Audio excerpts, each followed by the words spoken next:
आप सभी को राधे राधे। मैं आज आपको रावण के जन्म की कथा सुनाने जा रही हूँ। जब श्री राम जी अयोध्या में राज्य करने लगे, तब एक दिन समस्त ऋषि मुनि श्री रघुनाथ जी का अभिनंदन करने के लिए अयोध्यापुरी में आए। श्री राम जी ने उन सब का यथोचित सत्कार किया। वार्तालाप करते हुए अगस्त्य मुनि कहने लगे, युद्ध में आपने जो रावण का संहार किया, वह कोई बड़ी बात नहीं है, परंतु द्वंद्व युद्ध में लक्ष्मण जी के द्वारा इंद्रजित का वध सबसे अधिक आश्चर्य की बात है। ये मायावी राक्षस युद्ध में सब प्राणियों के लिए अवध। उनकी बात सुनकर रामचंद्र जी को बड़ा आश्चर्य हुआ। वे बोले, मुनिवर, रावण और कुंभकर्ण भी तो महान पराक्रमी थे, फिर भी आप केवल इंद्रजित मेघनाथ की ही इतनी प्रशंसा क्यों करते हैं?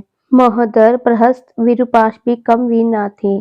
इस प्रकार अगस्त्य मुनि बोले, हे, इस प्रश्न का उत्तर देने से पहले मैं तुम्हें रावण के जन्म, वर प्राप्ति आदि का विवरण सुनाता हूँ। ब्रह्मा जी के पुलस्त्य नामक पुत्र हुए थे, जो उन्हीं के समान तेजस्वी और गुणवान थे। एक बार वे महागिरी पर तपस्या करने गए। वे स्थान अत्यंत रमणीक था, इसलिए ऋषियों, नागों, राजर्षियों आदि की कन्या वहां क्रीड़ा करने आ जाती थी। इससे उनकी तपस्या में विघ्न पड़ता था। उन्होंने उन्हें वहां आने से मना किया। जब वे नहीं मानी तो उन्होंने श्राप दे दिया कि कल से जो लड़की यहाँ मुझे दिखाई देगी, वह गर्भवती हो जाएगी।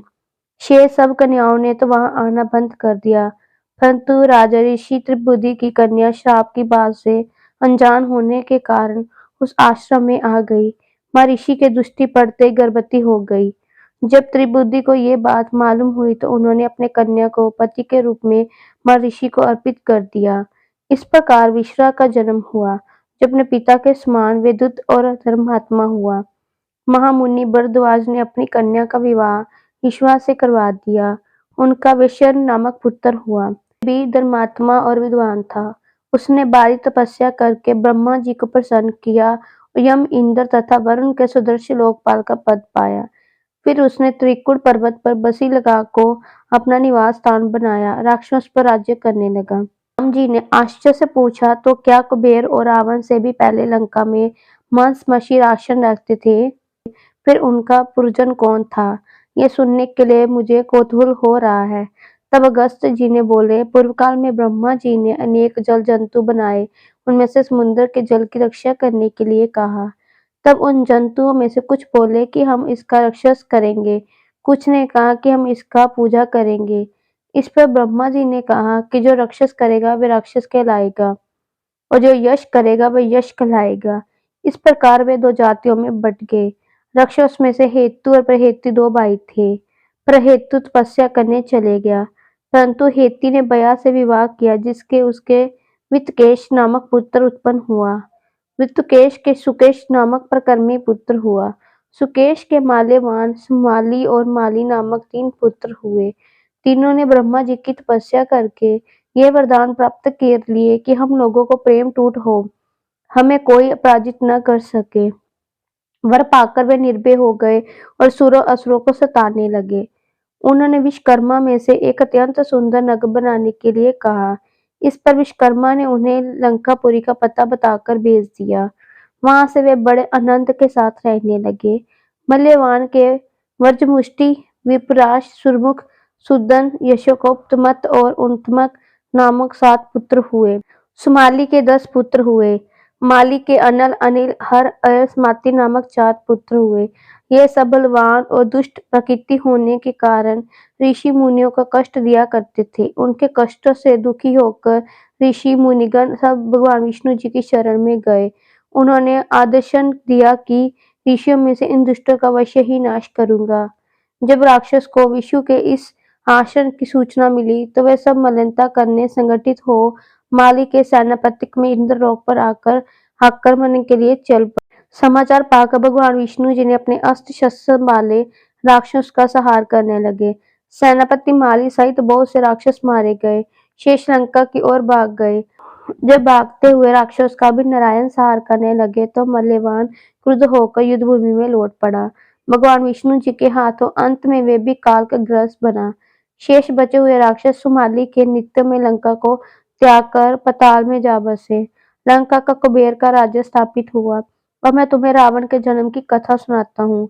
राक्षस के विनाश से दुखी होकर सुमाली ने अपनी पुत्री केकई से कहा कि पुत्री, राक्षस वंश के कल्याण के लिए मैं चाहता हूँ कि तुम परम प्रकार्मी महर्षि विश्वा के पास जाकर उनके पुत्र प्राप्त करो। वही पुत्र हम राक्षस की देवताओं का रक्षा कर सकता है। गस्त मुनि जी ने कहना जारी रखा। पिता की आज्ञा पाकर केकिस विश्वा के पास गई। उस समय भयंकर आंधी चल रही थी। आकाश में मेघ गरज रहे थे। केकिस का अभिप्राय जानकर विश्वा ने कहा कि बधे, तुम इस कुबेला में आई हो, मैं तुम्हारी इच्छा तो पूरी कर दूंगा, परंतु इससे तुम्हारी संतान दुष्संभाव वाली है और कुकर्मा होगी। मुनि की बात सुनकर केकिस उनके चरणों में गिर पड़ी। बोली कि भगवान, आप ब्रह्मवादी महात्मा हैं, आपसे मैं ऐसी दुराचारी संतान पाने की आशा नहीं करती। आप मुझे पर कृपा। केकिस के वचन सुनकर मुनि विश्वा ने कहा कि अच्छा, तो तुम्हारा सबसे छोटा पुत्र सदाचारी और धर्मात्मा होगा। इस प्रकार कैकेस के 10 मुख वाले पुत्र का जन्म हुआ, जिसका नाम यशग्रीव रखा गया। उसके पश्चात कुंभकर्ण, शूर्पणखा और विभीषण के जन्म हुए। दशग्रीव और कुंभकर्ण अत्यंत दुष्ट थे, किंतु विभीषण धर्मात्मा प्रकृति का था। अपने भाई वैश्रम से भी अधिक पराक्रमी और शक्तिशाली बनने के लिए दशग्रीव ने अपने भाइयों सहित ब्रह्मा जी की तपस्या की। ब्रह्मा जी के प्रसन्न होने पर दशग्रीव ने मांगा कि मैं गरुड़, नाग, यक्ष, दैत्य, दानव, राक्षस, दैत्यों के लिए अवैध हो जाऊं। ब्रह्मा जी ने तथास्तु कहकर उसकी इच्छा पूरी कर दी। विभीषण ने धर्म में अवचलित मूर्तिमती का, कुंभकर्ण ने वेश्यों का तक सोने रहने का वरदान मांगा। फिर दशग्रीव ने लंका के राजा कुबेर को विवश किया कि वे लंका छोड़कर अपना राज्य उसे सौंप दे। अपने पिता विश्वा के समझाने पर कुबेर ने लंका का परित्याग कर दिया। रावण अपनी सेना, भाइयों तथा सेवकों के साथ लंका में रहने लगा। लंका में जम जाने के बाद अपने बहन शूर्पणखा का विवाह कालका के पुत्र धनराज विदहस के साथ कर दिया। उसने स्वदिति के पुत्र मय की कन्या मंदोदरी से विवाह किया, जो हेमा नामक अप्सरा के गर्भ से उत्पन्न हुई थी। विरोचन कुमार बलि की पुत्री वज्रज्वाला और कुंभकर्ण का और गंधर्वराज का महात्मा देशु की कन्या शर्मा से विभीषण का विवाह हुआ। कुछ समय के पश्चात मंदोदरी ने मेघनाथ को जन्म दिया। इंद्रस्थ को परास्त कर संसार में इंद्रजित के नाम से प्रसिद्ध हुआ। संता के मध्य में रावण को देवताओं, ऋषियों, शंखों, गंधर्वों को नाना प्रकार से कष्ट देने लगा। एक बार उसने कुबेर पर चढ़ाई करके उस युद्ध में पराजित कर दिया। अपनी विजय की स्मृति के रूप में कुबेर के पुष्पक विमान पर अधिकार कर लिया। उस विमान का वेग मन के समान तीव्र था। वे अपने ऊपर बैठे हुए लोगों को इच्छा अनुसार छोटा या रूप धार कर सकता था। विमान में मणि और सोने की सीढ़ियां बनी हुई थी और तपाए हुए सोने के आसन बने हुए थे। उस विमान पर बैठकर जब वे श्रवण नामक से प्रसिद्ध सरकड़ों के विचार वन में होकर जा रहा था, तो भगवान शंकर जी के पार्षद नंदीश्वर ने उसको रोकते हुए कहा कि दशग्रीव, इस वन में स्थित पर्वत पर भगवान शंकर जी क्रीड़ा करते हैं, इसलिए यहाँ सभी सुर, असुर आदि का आना निषिद्ध कर दिया गया है। नंदीश्वर के वचनों से क्रुद्ध होकर रावण विमान से उतरकर भगवान शंकर की ओर चल पड़ा। उसे रोकने के लिए उसे थोड़ी दूर पर हाथ में त्रिशूल लिए नदी दूसरे शिव की भांति खड़े हो गए। उनका मुख वानस जैसा था। उसे देखकर रावण ठठाकर मारकर हंस पड़ा। इससे कुपित होकर नंदी बोले कि दशनान, तुमने मेरे वानर रूप की अवहेलना की है, इसलिए तुम्हारे कुल का नाश करने के लिए मेरे ही समान परक्रमी रूप और तेज से संपन्न वानर उत्पन्न होगा। रावण ने इस ओर तनिक भी ध्यान नहीं दिया और बोला कि जिस पर्वत में मेरे विमान की यात्रा में बाधा डली है, आज मैं उसी को उखाड़ फेंकूंगा। ये सुनकर उसने पर्वत के निचले भाग में हाथ डालकर उसे उठाने का प्रयत्न किया। जब पर्वत हिलने लगा तो भगवान शंकर जी ने उस पर्वत को अपने पैर से अंगूठे से दबा लिया। इससे रावण का हाथ बुरी तरह से दब गया और वे कीड़ा से चलाने लगा। जब वे किसी प्रकार से हाथ न निकल सका तो रोते रोते भगवान शंकर जी की स्तुति, क्षमा प्रार्थना करने लगा। इस पर भगवान शंकर जी ने उसे क्षमा कर दिया। उसके प्रार्थना करने पर उसे चंद्रहासक नामक खंडन भी दिया। गस्त मुनि ने आगे कहा, एक दिन हिमालय प्रदेश में भ्रमण करते हुए रावण ने अमित तेजस्वी ब्रह्मर्षि कुशवंश की कन्या देवदी को तपस्या करते देखा। उसे देखकर वह मुग्ध हो गया। उसके पास आकर उसका परिचय तथा विवाहित करने का कारण पूछा। वेदवती ने अपने परिचय देने के पश्चात बताया कि मेरे पिता विष्णु जी ने मेरा विवाह करना चाहते हैं। इससे क्रुद्ध होकर मेरी कामना करने वाले देवराज शुंभ से सोते समय उनका वध कर दिया। उनके मरने पर मेरी माता भी दुखी होकर चिंता में प्रविष्ट हो गई। तब से मैं अपने पिता की इच्छा पूरी करने के लिए भगवान विष्णु जी की तपस्या कर रही हूँ।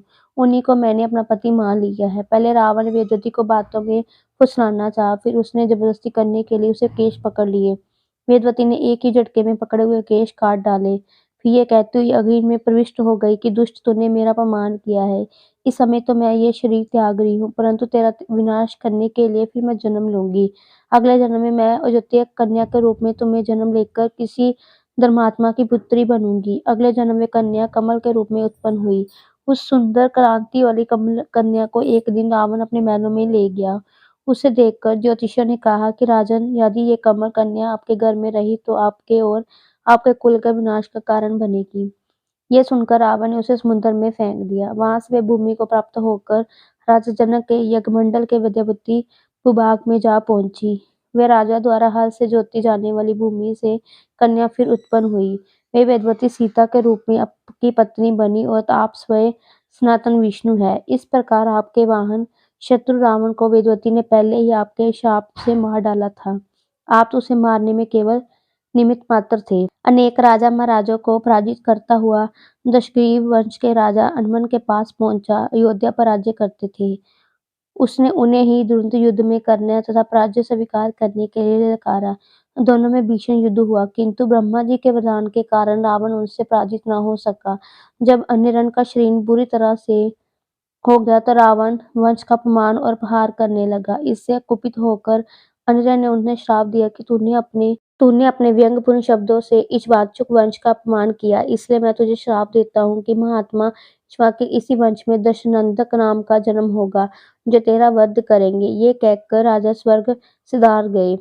रावण की उत्कंठा से कमी नहीं आई। राक्षस या मनुष्य को जिसको वे शक्तिशाली पाता, उसी के साथ जाकर युद्ध करने लग जाता। एक बार उसने सुना कि किष्किंधापुरी का राजा बलि बड़ा बलवान और पराक्रमी है। वे उसके पास युद्ध करने के लिए जा पहुंचा। बाली की पत्नी तारा, तारा के पिता सुदेश, युवराज अंगद और उसके भाई सुग्रीव ने उसे समझाया कि इस समय बाली नगर से बाहर संध्योपासना के लिए गए हुए हैं, वे भी आपसे युद्ध कर सकते हैं। कोई वानर इतना पराक्रमी नहीं है जो आपके साथ युद्ध कर सके, इसलिए आप थोड़ी देर उनकी प्रतीक्षा करें। फिर सुग्रीव ने कहा कि राक्षस राज सामने जो शंख जैसे हड्डियों के ढेर लगे हैं, बाली के साथ युद्ध की इच्छा से आए आप जैसे वीरों के ही है। बाली ने इस सब का अत्यंत किया। आप अमृत पीकर आए होगे, तो जिस क्षण बाली ने टक्कर लेंगे, वे क्षण आपके जीवन का अंतिम क्षण होगा। यदि आपको मरने की बहुत जल्दी है तो आप दक्षिण सागर के तट पर चले जाइए, वहीं आपको बाली के दर्शन हो जाएंगे। सुग्रीव के वचन सुनकर रावण विमान पर सवार होकर दक्षिण सागर में उस स्थान पर जा पहुंचा जहां बाली संध्या कर रहा था। उसने सोचा कि मैं चुपचाप बाली पर आक्रमण कर दूंगा। बाली ने रावण को आते देख लिया था, परंतु वे तनिक भी विचलित नहीं हुआ, मंत्रों का उच्चारण करता रहा। ज्योतिष से पकड़ने के लिए रावण ने पीछे से हाथ बढ़ाया। तर्क बाली ने उसे पकड़कर अपनी आंख में दबा लिया और आकाश में उड़ चला। रावण बार बार बाली को अपने नखों से कचोड़ता रहा, किंतु बाली ने उसकी कोई चिंता नहीं की। तब उसे छुड़ाने के लिए रावण के मंत्री अनुचर उसके पीछे शोर मचाते हुए दौड़े, परंतु वे बाली के पास तक न पहुंच सके। इस प्रकार बाली रावण को लेकर पश्चिम सागर के तट पर पहुंचा। वहां उसने संध्योपासना पूरी की। फिर दशनान को लिए हुए किष्किंधापुरी पहुंचा। अपने उपवन में एक आसन पर बैठकर उसने रावण को अपनी खाक से निकालकर पूछा कि अब कहिए आप कौन हैं और किस लिए आए हैं। रावण ने उत्तर दिया कि मैं लंका का राजा रावण हूँ, आपके साथ युद्ध करने के लिए आया हूँ। यह युद्ध मुझे मिल गया, मैंने आपका दूत बल देख लिया है। अब मैं अग्नि की साक्षी देता